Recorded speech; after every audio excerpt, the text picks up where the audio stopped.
मथुरा में पीतल के बर्तन बहुत अच्छे बनते हैं। एक जमाने में हमारे गुजरात पर खाते थे और आज योगी जी ने इसको वन डिस्ट्रिक्ट वन प्रोडक्ट में लेकर पीतल के बर्तन के उद्योग को लगाया।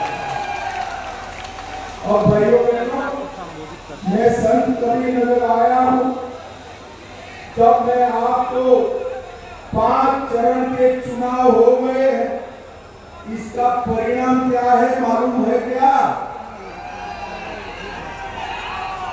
मालूम नहीं है। देखो मैं आंकड़ा बताना चाहता हूं, बता दो, पक्का बताओ, जरा इस वक्त बोलो भाई, बताओ ना। 5 चरण में मोदी जी 310 पार कर 400 की ओर। और भाइयों बहनों, कांग्रेस और समाजवादी पार्टी का सुपड़ा साफ। मेरी बात याद रखना और राहुल बाबा मिले तो बता भी देना, इनको 40 से ज्यादा सीटें नहीं मिलेगा। और अखिलेश बाबू, आपका तो 4 का भी आंकड़ा पार नहीं हो रहा है। मोदी जी निश्चित रूप से देश के तीसरी बार प्रधानमंत्री बनने जा रहे हैं। और ये लड़ाई है तो कैसी है? एक और पूरा कुंभा, परिवारवादी कुंभा,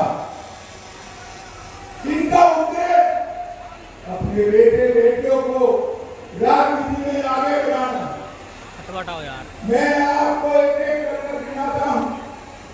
लालू प्रसाद यादव, वो अपने बेटे को मुख्यमंत्री बनाना चाहते हैं। उद्धव ठाकरे अपने बेटे को मुख्यमंत्री बनाना चाहते हैं। शरद पवार जी, वो अपनी बेटी को मुख्यमंत्री बनाना चाहते हैं। स्टालिन अपने बेटे को मुख्यमंत्री बनाना चाहते हैं। ममता दीदी भी अपने भतीजे को मुख्यमंत्री बनाना चाहती हैं। और सोनिया जी अपने बेटे राहुल जी को प्रधानमंत्री बनाना चाहती हैं। अब भाइयों बहनों, मुझे बताओ, जो बेटे बेटी भतीजों के लिए काम करेगा, वो संत कबीर नगर वालों के लिए काम कर सकता है क्या? जोर से बोलो, कर सकता है? संत कबीर नगर वालों, नरेंद्र मोदी जी का परिवार 130 करोड़ भारतीय है। 130 करोड़। आप नरेंद्र मोदी का परिवार हो, नरेंद्र मोदी जी 130 करोड़ लोगों के काम। भाइयों बहनों, आज मैं संत कबीर नगर वालों को पूछना चाहता हूं, मुझे बताओ, राम मंदिर बनना चाहिए था या नहीं बनना चाहिए था? जोर से बोलो, बनना चाहिए था या नहीं बनना चाहिए? कांग्रेस पार्टी और समाजवादी पार्टी 70 सालों तक राम मंदिर को कट्टा कर रखी, लटका कर रखी, भटका कर रखी। भाई ओ मीडिया वालों, अंदर आ जाओ, तेरे कारण को नारे लगा रहे। 70 साल तक वो राम मंदिर को लटका कर रखे, अटका कर रखे, भटका कर रखे। मोदी जी को आपने दूसरी बार प्रधानमंत्री बनाया, प्रवीण को ही छूकर भेजा। मोदी जी ने 5 ही साल में केस भी जीता, भूमि पूजन भी किया और जनवरी में प्राण प्रतिष्ठा कर जय श्री राम। और एक समाजवादी पार्टी जब उनका शासन था, समाजवादी पार्टी ने राम भक्तों पर गोली चला दिया। सैकड़ों कार सड़कों को सीधी गोली से भून दिया गया। मैं आज संत कबीर नगर वालों को कहने आया हूं, ये चुनाव जो है, राम भक्तों पर गोली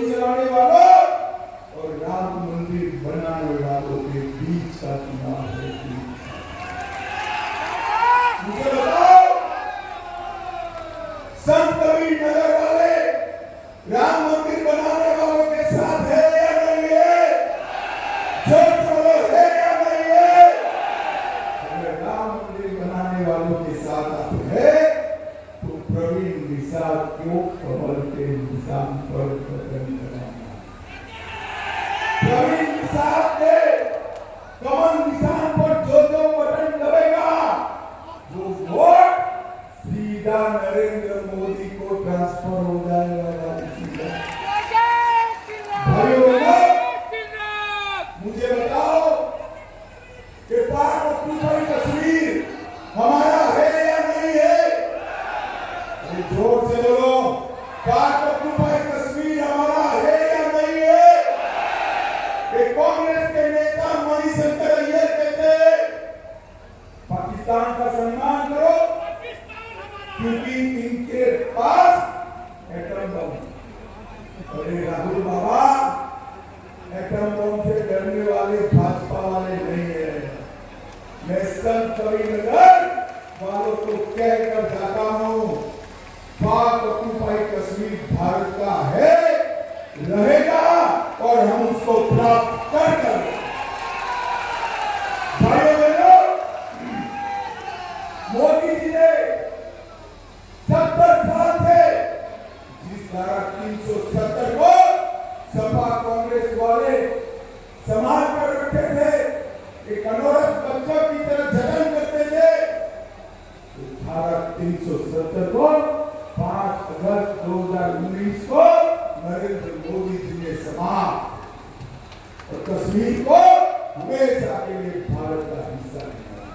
और आज वहां किसी की हिम्मत नहीं है बम धमाके करने की, किसी की हिम्मत।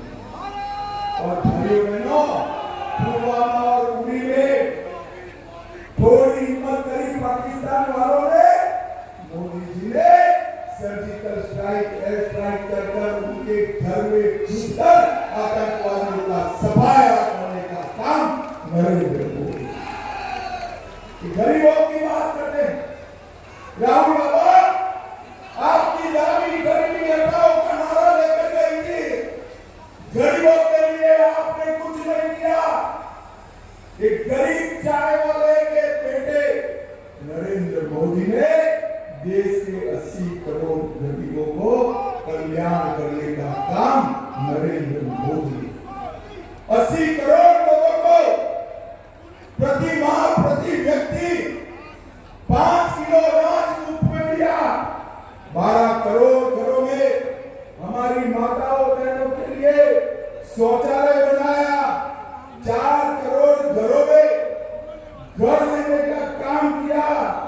10 करोड़ माताओं बहनों को उज्ज्वला का गैस का सिलेंडर दिया और 14 करोड़ घरों में नल से जल देने का काम नरेंद्र मोदी ने किया। नरेंद्र मोदी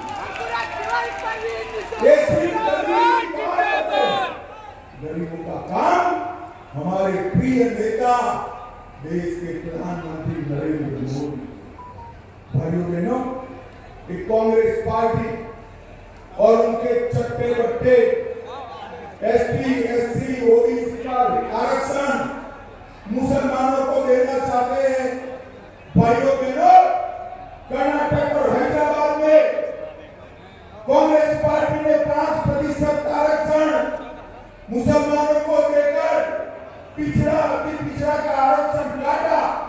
और कल ही बंगाल हाईकोर्ट का फैसला आया, ममता बनर्जी ने 180 मुस्लिम जातियों को बिना किसी सर्वे को ओबीसी के शुमार कर 2010 से 24 तक की सारी आरक्षण की व्यवस्था को स्टे करने का काम बंगाल हाईकोर्ट। मैं आज आपको बताऊं कि कांग्रेस पार्टी का एजेंडा है अपनी वोट बैंक के लिए पिछड़ा समाज का आरक्षण छीन लेना, इस पर डाका डालना और मुसलमानों को देना। मैं आज आपको गारंटी देकर जाता हूं, कलीलाबाद वालों, संत कबीरनगर वालों, जब तक मोदी जी है पिछड़ा समाज के आरक्षण को कोई छीन नहीं सकता, गरीब के आरक्षण को कोई छीन नहीं सकता, आदिवासी के आरक्षण को कोई छीन नहीं सकता। भाइयों बहनों, एक तारीख को चुनाव है 1 तारीख को समाप्त हो जाएगा ना, 7वें चरण का चुनाव 1 तारीख को, आपको 25 तारीख को वोट करना और 4 तारीख को परिणाम। मेरे पास अभी एक जर्नलिस्ट ने इंफॉर्मेशन दिया 6 तारीख को राहुल बाबा और अखिलेश जी का कार्यक्रम क्या है, आप लोगों को मालूम नहीं है? जानना है? 6 तारीख को राहुल बाबा और अखिलेश जी विदेश छुट्टी पर जाने वाले हैं। हमारा तो कुछ होना नहीं है भैया, गर्मी बहुत है, चलो विदेश जाते हैं। भाइयों बहनों, ये राहुल बाबा को लगातार देखे आप, थोड़ी गर्मी पड़ते ही हर 6 महीने में बैंकॉक, थाईलैंड, इटली चले जाते हैं। एक और एक थाईलैंड में वैकेशन करने वाले नेता है और दूसरी ओर 23 साल से मुख्यमंत्री प्रधानमंत्री रहकर कभी भी एक दिन की छुट्टी लिए बगैर दीपावली के दिन भी सेना के साथ मिठाई खाने वाला नरेंद्र मोदी। ये दोनों के बीच में आपको सब कभी नगर वालों मुझे बताओ, कोरोना का दोनों टीका सबका लगा है या नहीं लगा है? अरे ऐसे नहीं होता है, कहने जरा हाथ ऊपर उठाकर बताओ, लगा है ना? किसी को 4 आना भी देना पड़ा है। मोदी जी ने सामने से कॉफी पिलाकर टीका लगा दिया और उस वक्त राहुल बाबा और अखिलेश जी क्या कहते, वो कहते थे टीका मत लगाइयो, ये मोदी टीका है, बीमार हो जाओगे। ये तो अच्छा है कि संत कबीरनगर के हमारे युवा जो यहाँ खड़े उनकी सीटें सबने टीका लगा दिया।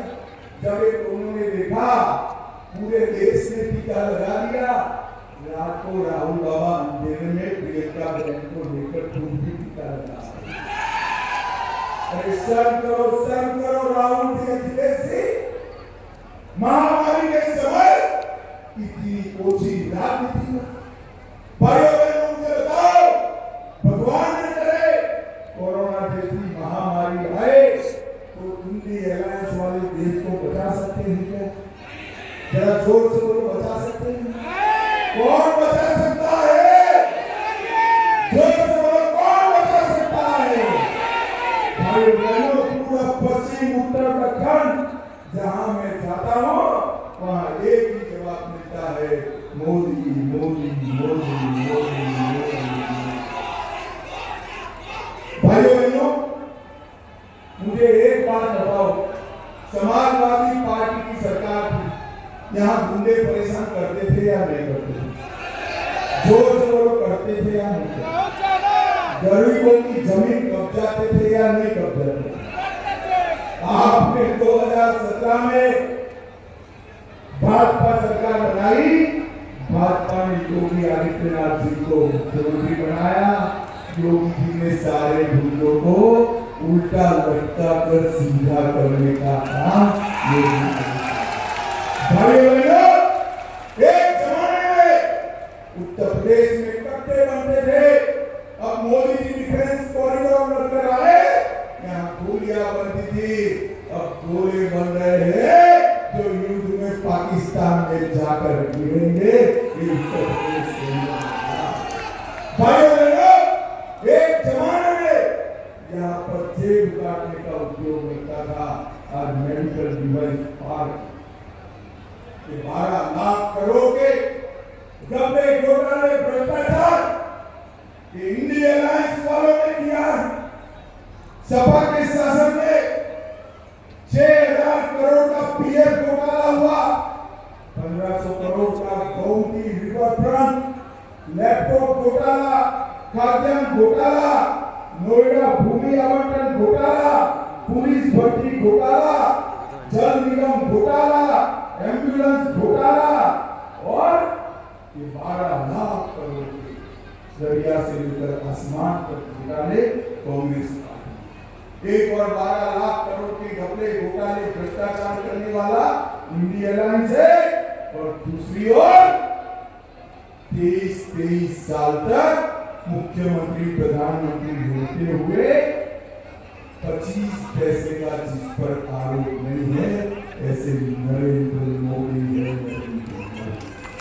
ये दोनों के बीच आप इज्जत नगर में हमारे पहले के सांसद स्वर्गीय शरद जी और अभी के सांसद प्रवीण निषाद 10 साल में ढेर सारे काम किए। प्रवीण देखने में सीधा साधा भूला लगता है मगर है नहीं। जैसे में बताना मैं बताता हूँ, जब संत कबीर नगर की डिमांड आती है ना तो मेरे जैसे से भी लड़ लेता है आपके लिए।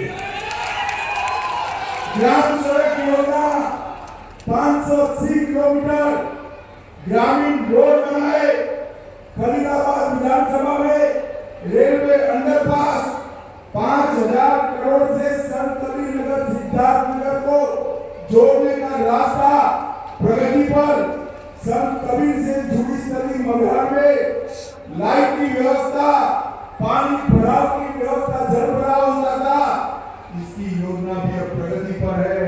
68,000 गरीबों को इसने घर दिलाए, 1,33,000 बहनों को, माताएं जोर से ताली बजाएगा, 1,33,000 माताओं को गैस का सिलेंडर दिया, 2,36,000 घरों में नल से जल पहुंचाया, 4,20,000 शौचालय बनाया, 2,30,000 किसानों को किसान सम्मान निधि दिलाई और फरीदाबाद में पॉलिटिशियन फरीदाबाद सभा माता का सौंदर्यीकरण 8 करोड़ से मेहंदावल विधानसभा में 15 वार्डों में प्राथमिक विद्यालय सुधारे, निराश्रित महिलाओं को 2 लाख महिलाओं को पेंशन दिलाने का काम किया। मुझे बताओ भाई, ये अगर मेरा भाषण गांधीनगर वाले सुन ले, बैठ जाओ, कुछ नहीं है भाई, बैठ जाओ, सारे लोग बैठ जाओ, गर्मी है, कुछ नहीं है। भाइयों बहनों, अगर ये भाषण मेरा गांधीनगर में सुन लेना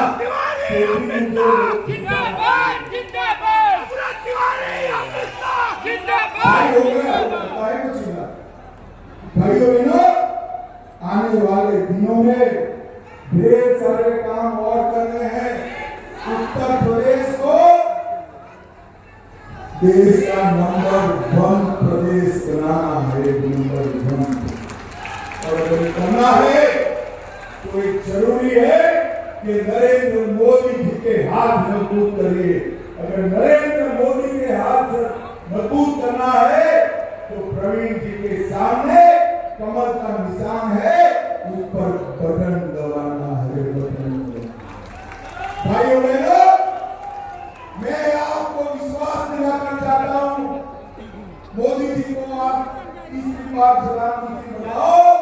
मोदी जी देश को दुनिया में तीसरे नंबर का अर्थतंत्र भारत को बनाने का काम, 3 लाख महिलाओं को लखपति दीदी बनाएंगे, नए 3 करोड़ घर बनाएंगे और हर व्यक्ति को, हर गरीब व्यक्ति को 5 लाख तक का स्वास्थ्य का बीमा देने का काम भी नरेंद्र मोदी।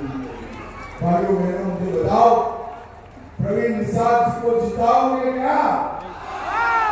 अरे जोर से बोलो भाई, जिताओगे क्या?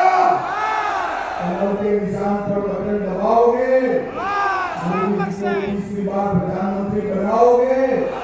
प्रवीण भाई इंजीनियर को सांसद बनाओगे? तो मेरे साथ दोनों हाथ उठाइए, दोनों हाथ।